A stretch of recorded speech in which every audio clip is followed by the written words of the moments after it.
Tuwing Hulyo, ginugunita ng Pilipinas ang National Disaster Resilience Month, isang panahon na inilaan upang palakasin ang kakayahan ng bansa na makabangon mula sa mga natural at gawa ng taong sakuna. Ang kasaysayan ng taunang pagdiriwang na ito ay nagsimula sa mapaminsalang lindol sa Luzon noong 1990 na nagbigay din sa kritikal na pangangailangan para sa isang mas komprehensibong paghahanda sa sakuna.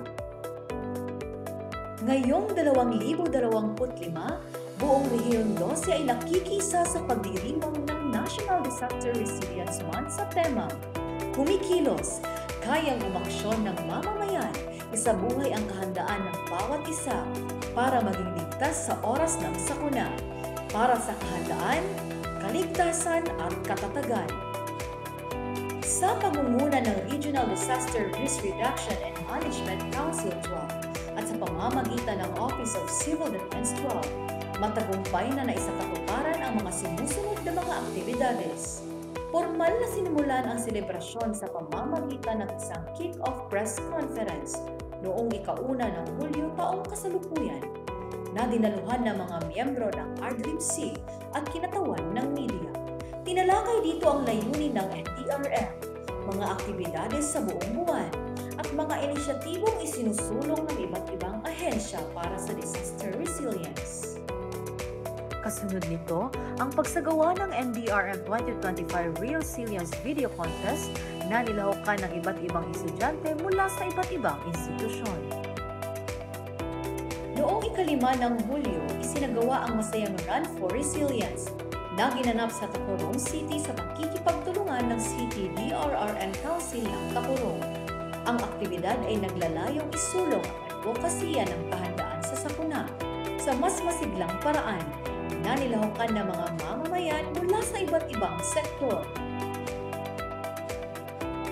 Dagdag pa rito, inilunsad ang School-Based Resilience Caravan noong ika-22 ng Hulyo sa pakikipagtulungan ng Department of Education 12 na ginanap sa Lambayong National High School.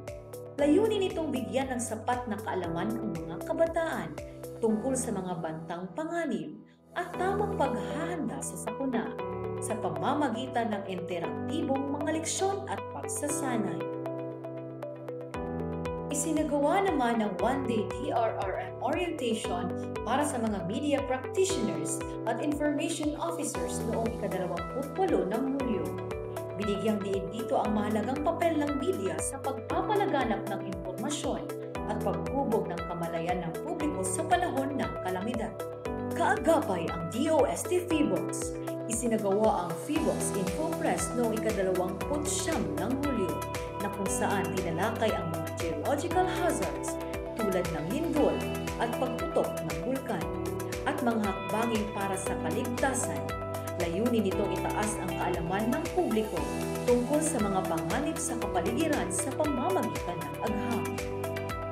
At bilang pagtatapos ng selebrasyon, isang NDRM culmination activity ang isinagawa ngayong Hulyo 30 kung saan kinilala ang mga katuwang at tagapagtaguyod ng disaster resilience sa buong Region 12. Isang buwan puno ng kaalaman, pagkilos at pagtutulungan para sa isang ligtas, handa at matatag na komunidad. Ito ang National Disaster Resilience Month 2025, hatid ng RDMC 12 sa pangunguna ng OCP 12, katuwang ang buong rehiyon sa paghubog ng isang makatao, matibay at matatag na sambayanan.